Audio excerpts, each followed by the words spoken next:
Health insurance ఈ పేరు వినగానే మనలో చాలా మందికి ఒకటే ఆలోచన వస్తుంది, అదేదో పెద్ద తలనొప్పి అని. కానీ నిజం చెప్పాలంటే అది అస్సలు నిజం కాదు. ఇది చాలామంది సరిగ్గా అర్థం చేసుకొని ఒక పవర్ఫుల్ ఫైనాన్షియల్ టూల్. ఈరోజు దాని గురించే మాట్లాడుకుందాం. సరే, ముందుగా ఒక ముఖ్యమైన విషయం చూద్దాం.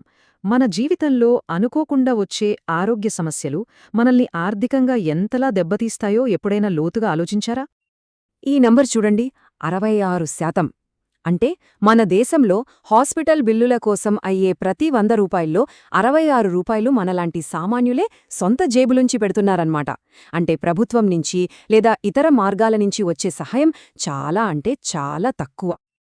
ఇప్పుడొక్కసారి ఆలోచించండి, అనుకోకుండా ఒక్కసారి హాస్పిటల్కి వెళ్లాల్సి వస్తే ఏళ్ల తరబడి కష్టపడి దాచుకున్న డబ్బు ఎంత ఒక్క దెబ్బతో మాయమైపోదా?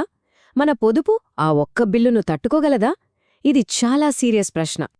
ఇక్కడొక మంచి పోలిక ఉంది. మనం డ్రైవ్ చేస్తున్నప్పుడు మన కళ్లన్నీ ముందున్న రోడ్డు మీదే ఉంటాయి. కాని మధ్యమధ్యలో వెనక్కి చూసేందుకు రియర్వ్యూ మిర్రర్ని కూడా చూస్తాం కదా. జీవితంలో ఆర్థిక ప్రణాళిక కూడా అంతే. ఎప్పుడూ భయంతో బ్రతకక్కర్లేదు, కాని అప్పుడప్పుడు వెనక్కి తిరిగి చూసుకుని ముందు జాగ్రత్త చర్యలు తీసుకోవాలి. సరే, ఇక్కడే ఒక పెద్ద విచిత్రం ఉంది. మనల్ని ఇంత పెద్ద ఆర్థిక ప్రమాదం నుంచి కాపాడే ఒక సాధనం ఉన్నప్పటికీ చాలామంది దాన్ని దూరం పెట్టారు. ఎందుకని? ఈ వైరుధ్యాన్ని ఇప్పుడు చూద్దాం. అసలు ఆరోగ్య బీమా అంటే ఏంటి? సింపుల్గా చెప్పాలంటే హాస్పిటల్ బిల్లుల భారాన్ని మన మీద పడకుండా చూసుకునే ఒక రక్షణ కవచం, మన ఆర్థిక స్వాతంత్ర్యాన్ని కాపాడే ఒక మంచి సాధనం. వినడానికి చాలా బావుంది కదా? ఇదే అసలైన ప్రశ్న. మరి ఇంత మంచి ప్రాణదాత లాంటిదాన్నే చాలామంది ఎందుకు తీసుకోరు? లేదా తీసుకున్నా తక్కువ కవరేజ్తో ఎందుకు తీసుకుంటారు? ఎందుకంటే చాలామందికి ఇదొక పెద్ద చిక్కుముడిలా అనిపిస్తుంది. అవసరమైనప్పుడు హ్యాండ్ ఇస్తుందనే ఒక భయం. ఇప్పుడు మనం అస్సలు పాయింట్కొస్తున్నాం. దీన్ని మనం ఏదో ఒక వస్తువు కొన్నట్టుగా చూస్తే అసలు విషయం అర్థం కాదు. దీన్ని ఒక పిల్లి ఎలుక ఆటలా, ఒక వ్యూహాత్మక ఒప్పందంలా చూసినప్పుడే అసలు గుట్టు బయటపడుతుంది. ఇక్కడే ఉంది అసలు విషయం. సమస్య పాలసీలోని పదాల్లోనో డెఫినిషన్స్లోనో లేదు.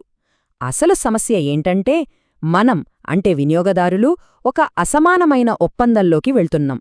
అంటే ఇరువైపులా బలాలు సమానంగా లేవు. ఈ స్లైడ్ చూస్తే ఆ తేడా ఏంటో క్లియర్గా అర్థమవుతుంది. ఒకవైపు బీమా కంపెనీ, వాళ్ల వెనకాల లాయర్లు, పెద్ద పెద్ద టీమ్స్, ఏళ్ల తరబడి అనుభవం.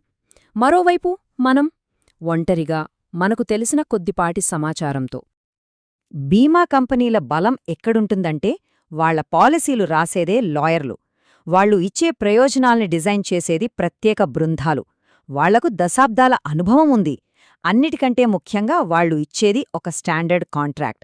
మనం దాన్ని మార్చలేం, సరే అని సంతకం పెట్టడం తప్ప.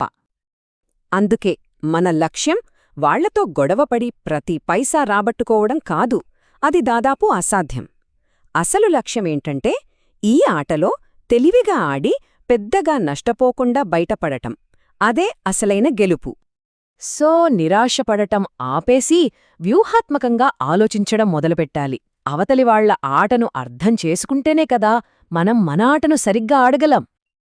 చూడండి, యుద్ధతంత్ర నిపుణుడు సన్ త్సూ చెప్పిన ఒక అద్భుతమైన మాట ఇది. మనం ఓడిపోకుండా కాపాడుకోవడం మన చేతుల్లోనే ఉంటుంది. కాని శత్రువుని ఓడించే అవకాశం శత్రువే ఇస్తాడు. అంటే మనం బలహీనంగా ఉండక్కర్లేదు, వాళ్ల వ్యూహంలోనే మన గెలుపుకు దారి ఉంటుంది. ఇక్కడే ఉంది అస్సలు కీలకం. పాలసీలో ఉన్న పదాలను బట్టి పట్టడం కాదు ముఖ్యం. ఆ పదాల వెనుక, ఆ రూల్స్ వెనుక ఉన్న బీమా కంపెనీ లాజికేంటో అర్థం చేసుకోవాలి. వాళ్లు ఎందుకు అలా ఆలోచిస్తున్నారు, వాళ్ల ఉద్దేశమేంటి అనేది పట్టుకోవాలి. కాబట్టి మన కొత్త గేమ్ ప్లాన్ ఇదే. 2 సింపుల్ స్టెప్స్. 1, పాలసీలోని ప్రతి పదం మీనింగ్ ఏంటని బట్టి పట్టడం ఆపేయండి. 2, అసలు ఇన్సూరెన్స్ కంపెనీ ఎలా ఆలోచిస్తుంది, వాళ్ల లాజిక్ ఏంటి అనేది అర్థం చేసుకోవడం మొదలుపెట్టండి. ఉదాహరణకి, వాళ్లు రిస్క్ని ఎలా చూస్తారు, ఒక క్లెయిమ్ని ఎందుకు ఒప్పుకుంటారు, ఎందుకు రిజెక్ట్ చేస్తారు, ఈ లాజిక్ తెలిస్తే చాలు, మనం ఎప్పుడూ ఒక అడుగు ముందే ఉంటాం. చివరగా ఒక్క ప్రశ్న. బీమా కంపెనీ చాలా తెలివిగా, జాగ్రత్తగా అన్నింటికీ సిద్ధంగా ఉంది. మరి మనం? ఈ ఆటలో గెలవాలంటే ముందు మనం సిద్ధంగా ఉండాలి. ఆ సంసిద్ధతే మన మొదటి విజయం.